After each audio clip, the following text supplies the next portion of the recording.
duduk di dalam majelis ilmu.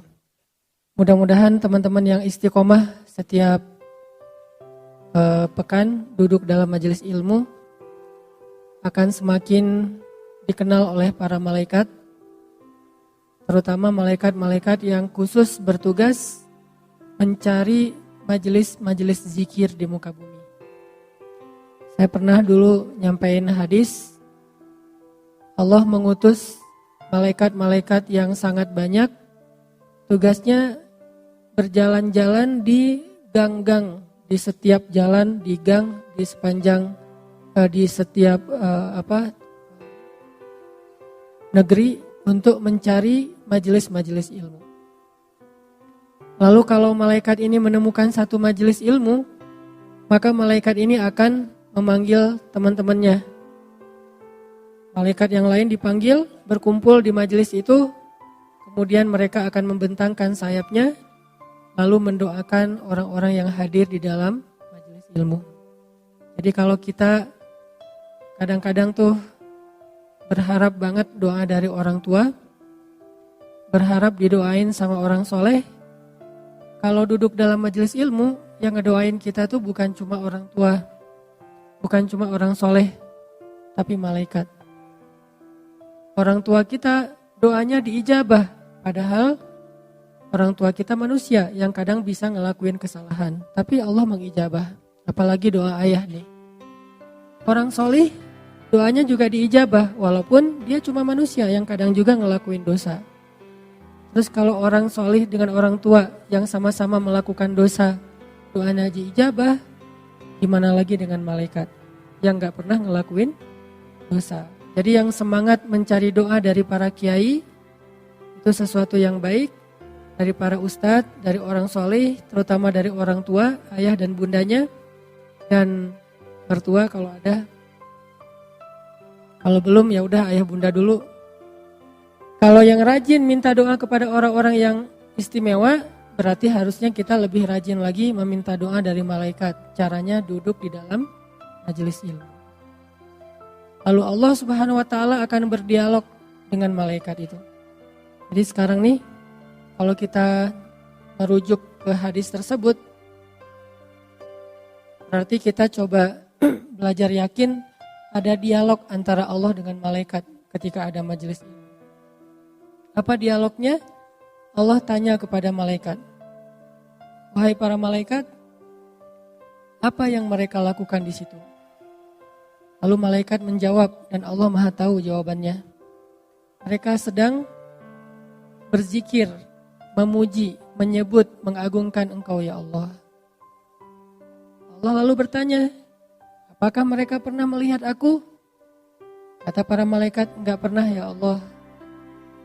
Kata Allah, gimana kalau mereka melihat aku? Kata malaikat, kalau mereka pernah melihat Engkau, pasti mereka akan menghabiskan seluruh usianya untuk berzikir dan mengagungkan Engkau. Terus Allah nanya lagi, apa yang mereka minta wahai para malaikat? Kata malaikat, mereka memohon surga di sisimu ya Allah, mengharapkan surga. Apakah mereka pernah melihat surga? Tidak pernah ya Allah. Bagaimana kalau mereka pernah melihat surga? Pasti mereka tidak menginginkan apapun dalam hidup kecuali surga itu. Allah nanya lagi, apa yang mereka berlindung darinya atau takutkan? Malaikat, mereka takut dari azab api neraka. Apakah mereka pernah melihat neraka? Tidak pernah ya Allah. Bagaimana kalau mereka pernah melihat neraka? Pasti mereka akan menghabiskan usianya dengan menangis dan berdoa agar terhindar dari azab neraka. Wahai para malaikat, saksikanlah, sesungguhnya aku telah memperkenankan semua harapan dan keinginan mereka. Aku jaminkan untuk mereka surga dan dibebaskan dari api neraka. Ini janji Allah kepada para malaikat. Malaikat mengatakan, amin. Tiba-tiba ada malaikat yang qadarullah ya, kalau bahasa kita nggak sengaja melihat ada orang di situ tidur. Ya Allah, gimana dengan si fulan yang dia itu cuma tidur di dalam majelis itu, nggak sengaja ikut taklim, dia lagi istirahat di masjid, tiba-tiba ada taklim dan dia jadi kebawa di dalam majelis tersebut. Gak niat ikut taklim. Apalagi kalau niat, walaupun sama-sama tidur. Niat sih pengen ikut taklim, cuman karena mungkin lelah banget ya, semalaman gak tidur. Nah besoknya dia pengen self-healing, hadir dalam majelis ilmu. Sampai di sini sakinah. Gak bisa dapat sakinah mawaddah warahmah, dapat sakinah di dalam majelis ilmu. Nah, ya Allah tuh ada orang tuh, dia cuman tidur doang di situ, cuman mampir, gak sengaja dan gak ada niat pengen cari ilmu. Gimana dengan dia? Kata Allah dia termasuk di antara orang-orang yang mendapatkan. Artinya gak tahu nih dia dapat apa yang dijanjikan atau sekedar dapat rahmat, tapi tetap dapat kebaikan, padahal gak sengaja. Gimana yang sengaja?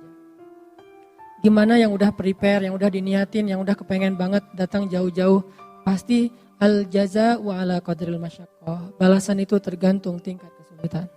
Jadi bahagialah teman-teman yang insya Allah apa yang teman-teman lakuin hari ini akan jadi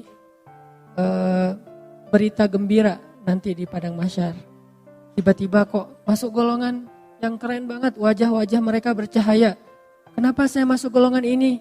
Kamu adalah golongan yang kedua dari 7 golongan yang dapat naungan Allah, yaitu pemuda yang tumbuh dalam ketaatan kepada Allah Subhanahu